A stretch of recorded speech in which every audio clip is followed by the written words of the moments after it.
alla nostra gente. Va ora in onda Centro Ronchi. Buongiorno Francesco, a te la linea. Grazie Natalia, dalla freschissima voce giovanile. Un abbraccio ai nostri 14 radioascoltatori, gatti compresi, e un grandissimo augurio a Tina Ghilardi, che è tuttora ricoverata in ospedale, che sta affrontando le cure pesanti sicuramente. Lei è la base della nostra associazione, l'ha sostenuta. In realtà più che associazione Ronchi bisognerebbe chiamarla associazione Tina. Qual è un abbraccione ovviamente anche al nostro Matteo. Qual è il tema che noi seguiamo nell'ambito da un anno e rotti a questa parte, da giugno dell'anno scorso. Il tema abbiamo sviscerato, approfondito per quanto dalle nostre conoscenze e capacità, il tema della democrazia quale potere naturale che spetta al popolo. Abbiamo detto serve identificare e costruire un popolo, e da questo siamo partiti per vedere quando il popolo ha manifestato la sua essenza, il suo potere, e quando invece non l'ha manifestata. Ora, quindi quando è stato popolo e quando non lo è stato. Da questo abbiamo ricostruito, in particolare abbiamo posto attenzione sulla valenza sottovalutata ovviamente della battaglia, cosiddetta battaglia di Legnano, in realtà dello scontro dei comuni lombardi fatti popolo nei confronti dell'impero. Lo abbiamo visto sotto altri aspetti nelle ribellioni, ad esempio contro il potere assoluto della Chiesa nelle aree di proprio dominio. Proseguendo, ci siamo chiesti come abbia potuto affermarsi negli ultimi 2 secoli e rotti, quasi 2 secoli e mezzo, l'ideologia in particolare quella dominante come ideologia, cioè quella socialista. Perché? Per una reazione popolare, sia ben chiaro, al totalitarismo, all'oppressione dei potenti. L'illuminismo nasce nel momento in cui si afferma il Re Sole, questa reincarnazione del potere divino in terra, uno come Luigi XIV, il quale fa quello che vuole. La gente non conta niente, il popolo non conta niente. Ora,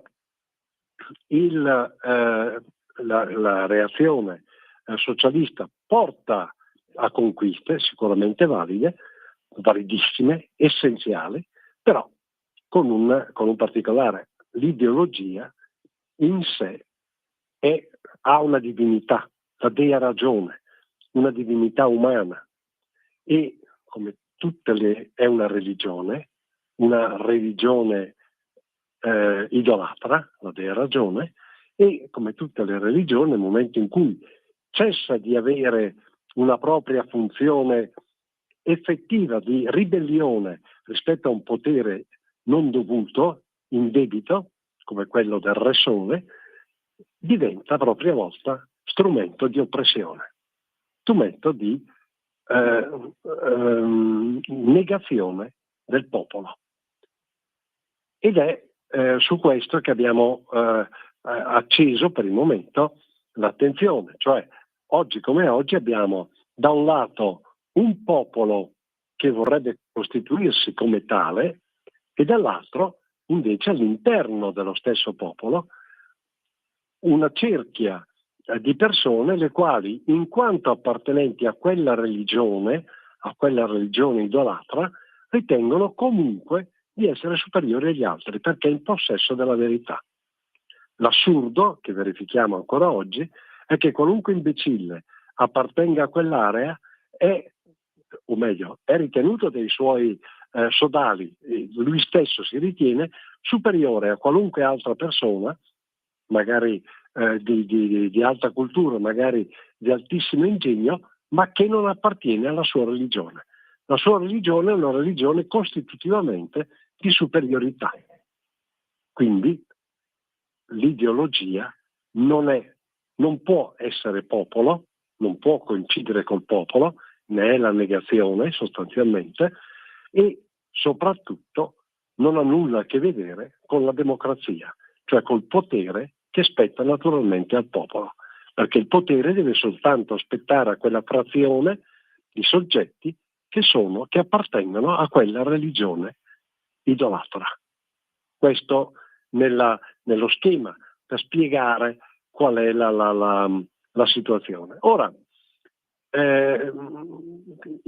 attraverso la dea ragione, costoro, anche il più imbecille di loro, è convinto, si autoconvince di avere in tasca la verità che si acquisisce attraverso l'esercizio della ragione, attraverso strutture razionali.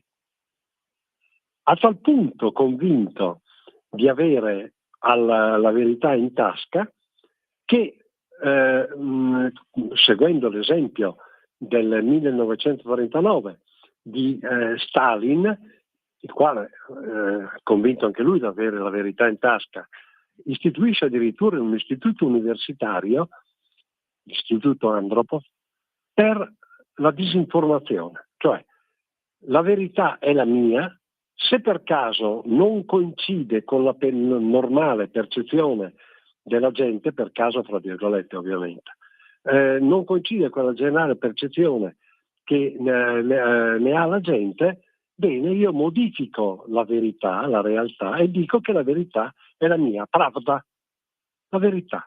Quello che dico io è vero, anche se la percezione, loro la chiamano così, è diversa. Quindi un sistema mediante il quale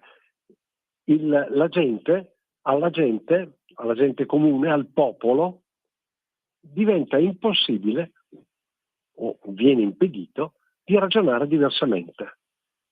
La radice, il nucleo del pensiero unico è questo qui, cioè attraverso una superiorità religiosa idolatra di una verità costruita da qualcuno, da chi ha il potere, tu devi necessariamente pensare in questo modo perché questa è la verità, non ce n'è un'altra. Tu popolo non hai pensiero, tu singolo soggetto non devi avere pensiero autonomo, pensiero critico, non esiste. Esiste soltanto questa verità che viene portata avanti anche e soprattutto attraverso un sistema di disinformazione, la desinformatia, istituita come cultura. E man mano che la verità dell'ideologia si discosta dalla percezione, in realtà dai fatti concreti, più ancora diventa pressante la presenza della desinformatia, perché bisogna in tutti i modi impedire che si possa pensare in modo diverso da come è imposto dalla pravda, dalla verità ufficiale, ufficializzata. Questo poco o tanto è comunque nella testa, nel comportamento, nella convinzione di tutti gli appartenenti alla religione socialista. Tutti. Non è che ce ne sia, sono tutti convinti che il loro ragionamento, o meglio, la religione alla quale appartengono, sia vera, sia da imporre per l'interesse anche a quei poveri ignoranti, poveri imbecilli che non la pensano come loro. In sé la storia è questa qua, ed ha una tremenda evoluzione, perché oggi, ed ecco l'aggancio che viene fatto rispetto a quello che abbiamo detto nei mesi scorsi, la tecnologia. Oggi c'è l'aggancio con la tecnologia. L'aggancio con la tecnologia, in particolare con quella che usiamo noi, la vediamo anche sui nostri telefonini, l'intelligenza artificiale. Lo sviluppo è posso fare in modo che quella che è la verità diventi addirittura una verità unica. Tutti usano i telefonini, tutti usano questi sistemi, quindi alla fine io posso codificare una verità, una realtà, una conoscenza, una cultura comune che viene ristretta nel mio modo di vedere. È il totalitarismo più spaventoso, più spietato che mai l'umanità al quale l'umanità possa andare incontro, mai avvenuto in precedenza. C'è una differenza ancora più sottile però. Mentre la disinformazione è basata sull'alterazione della realtà, cioè io ti dico che la verità è questa qua e tu hai visto male, hai capito niente perché sei scemo. Questo è un po' il sistema. E attraverso metodiche studiate in appositi istituti, nell'Unione Sovietica a Mosca, in particolare poi alla Casa del Bosco, non parliamo, ma in Italia con l'Istituto di Studi Comunisti e Palmiro Togliatti alle Frattocchie di Marino, il sistema di alterazione. Oggi questa intelligenza artificiale conduce a qualcosa di peggiore ancora, e cioè una diversificazione, una divulgazione diretta di una realtà attraverso l'intelligenza artificiale, tale per cui la verità stessa, il concetto di verità stessa può essere negato. Diventa impossibile pensare in termini di ricerca di verità. Questo non so se mi sono spiegato bene, ma questo è l'ulteriore passaggio dell'ideologia, che in fondo può essere la tomba dell'ideologia stessa come originariamente concepita, ma è quanto di più spaventosamente oppressivo, di quanto più spaventosamente totalitario ci si prospetta. Ecco quindi la necessità di capire da un lato i fenomeni in corso, capirli e valutarli, cioè quando in definitiva l'affermazione di questa religione idolatrica abbia oggi come contenuti che in qualche modo sono attinenti al popolo. Molto poco, pochissimo per non dire nulla. Quello che concretamente si viene a scoprire è che è una cosa vecchia come il mondo, e cioè che l'ideologia è una religione idolatra che ha come idolo vero e proprio non la dea ragione, che è la mascheratura, ma il potere. Quindi è una religione di potere e nient'altro. Il proprio contenuto è il potere sugli altri, e con la tecnologia può diventare un potere assoluto, spaventoso su tutti.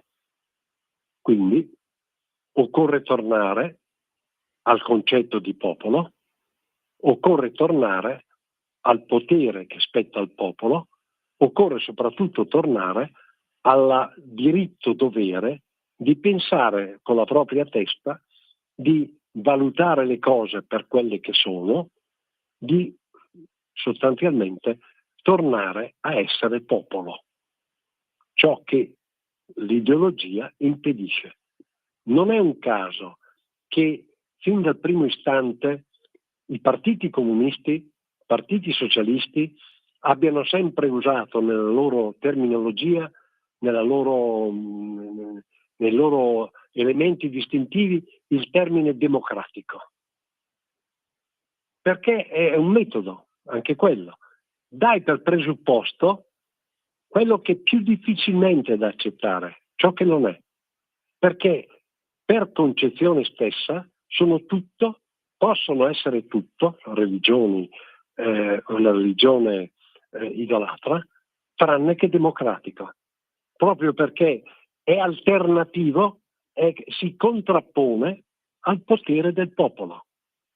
È il potere di una religione alla quale presiede una casta religiosa, il potere di una religiosa che ha per proprio fine quello di protrarre e di instaurare il più a lungo il proprio potere, fine a se stessa.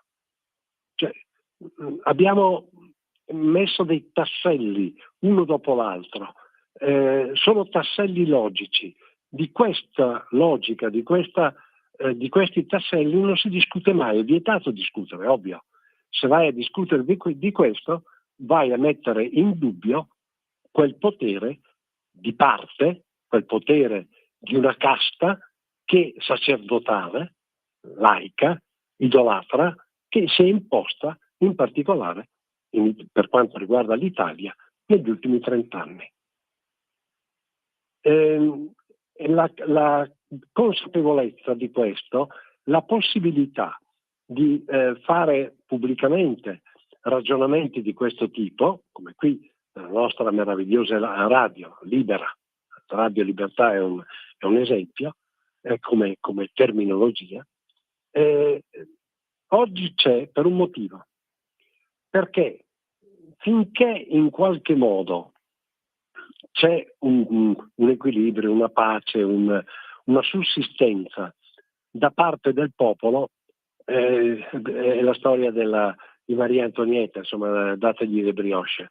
Nel momento in cui la pancia più o meno è abbastanza piena, il problema non viene alla luce. Nel momento in cui, momenti come questi, in cui siamo in tempo di guerra, in definitiva, noi, sia pure indirettamente, stiamo partecipando a una guerra mondiale, la guerra ucraino-palestinese non è una guerra qualunque, è una guerra mondiale che coinvolge tutti. Lo abbiamo visto ancora l'altro ieri, quando ogni tanto emerge il dato bellico, ma spesso e volentieri emerge poi il dato Occidente contro tutto il resto del mondo.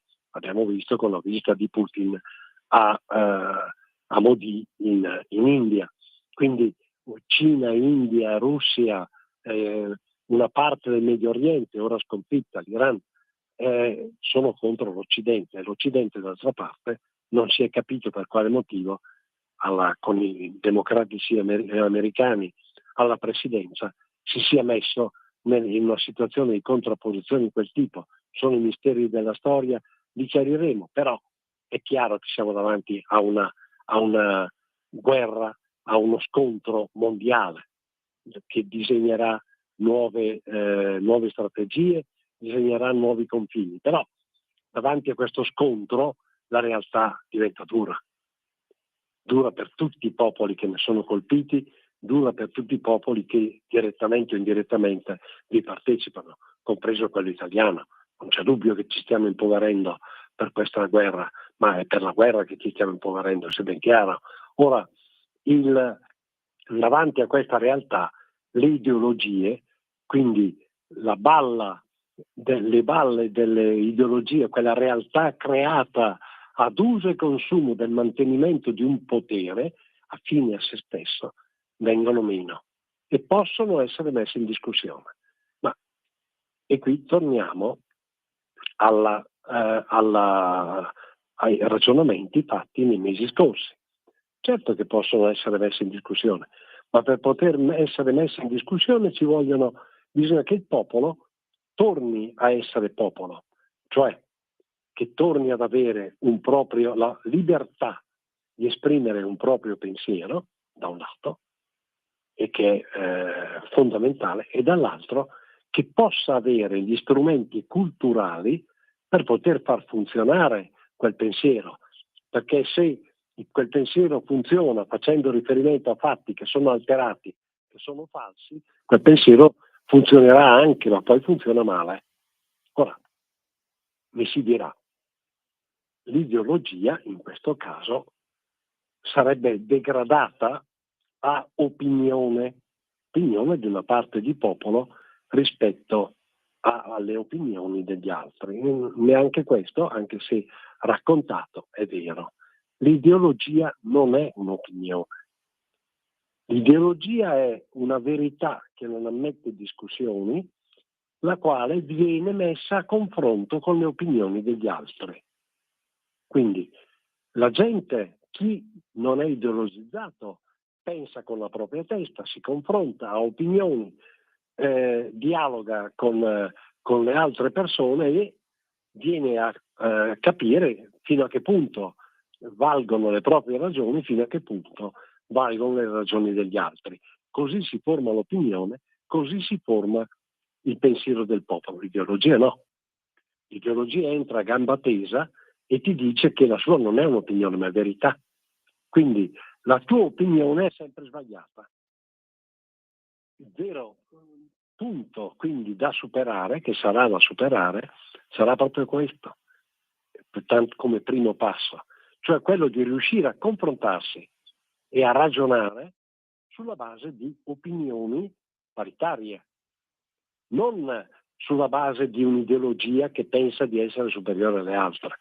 E in particolare l'ultimo trentennio, in cui l'ideologia si è imposta, pensiero unico, nel senso che è verità e altro, e se qualcosa è verità non può essere altro, e non sarà facile confrontarsi e smontarlo. Servono grandissime risorse culturali, grandissime conoscenze storiche, perché quei popoli che hanno saputo contrapporsi ai poteri formidabili e fortissimi come l'impero, ma poteri forti come è l'ideologia presunta del possesso della verità, questa fede idolatra votata al potere, sono per arrivarci ci vogliono elementi molto forti.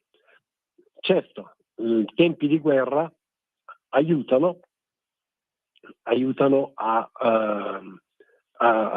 formarsi, quantomeno a chiedersi se il cammino seguito fino ad ora sia stato un cammino valido, se sia stato un cammino produttivo. La risposta come minimo è dubbia, visto il punto a cui siamo arrivati. Però occorrono strutture anche conoscitive molto forti, molto capaci di indirizzare un pensiero, di fondare un pensiero, perché il pensiero si fonda sui fatti, non è che si fondi per aria e nient'altro. La teoria, anche la teoria più pura, alla fine deve essere applicata, deve confrontarsi con i fatti. Se i fatti sono alterati si confronta male e il confronto va a pallino. Il dato oggettivo dovrebbero capirlo tutti, però è difficile poi più che costruirlo, ricostruirlo dopo la devastazione che è avvenuta in questi tempi. Ora, ricostruirlo significa guardarsi con oggettività intorno. Per esempio, guardarsi con oggettività nei piccoli ambiti che si frequentano. Quei piccoli ambiti che si frequentano, dalla famiglia agli amici, alle piccole associazioni, al gruppo parrocchiale, a quello che volete voi, sono congrui alla formazione di un pensiero autonomo oppure finiscono per essere delle branche di un potere non controllato? Punto di domanda. Nell'ambito anche dei comuni, anche più piccoli, si è in grado di formare un'opinione autonoma oppure in realtà è teleguidata e comandata dall'alto? Punto di domanda. La prima cosa a cui oggi guardare è quella, essendoci un'ideologia che è votata a un potere per sé obiettivo legittimo, devi per prima cosa, siccome il potere è il tuo, di te popolo, andare a vedere se gli organismi mediante i quali tu operi non sono per caso legati a un potere che prescinde dal tuo. Poco da fare. Ora, questa domanda, questo chiedersi, domandarsi come un popolo può tornare a essere tale, riconquistando quel potere che gli è dovuto, di cui è titolare, Demu Kratos, potere del popolo. Questo è il primo passaggio che occorre compiere. Avevo accennato settimana scorsa, parleremo a partire da settimana prossima, parleremo dell'epopea del popolo italiano in relazione alla caduta del potere temporale della Chiesa Cattolica. Perché? Perché quello è un tratto molto significativo, molto importante, della porsi di un popolo di fronte a un potere, in questo caso caduto, rispetto a un nuovo potere che si è fatto avanti, quello massonico indubbiamente ispirato alla massoneria dei Savoia, del Regno d'Italia. Ora, è importante perché in quell'epoca si è formata autonomamente in un popolo che al 90 e rotti per cento, 97% era cattolico, si è formata un'opinione propria. Si sono formate opinioni diverse, tutte sullo stesso piano, che possono servire a capire quali sono i meccanismi mediante i quali un popolo può riacquistare e riacquisire il suo potere o può avere coscienza di ciò, dei doveri che ha e dei diritti che ha, di come operare.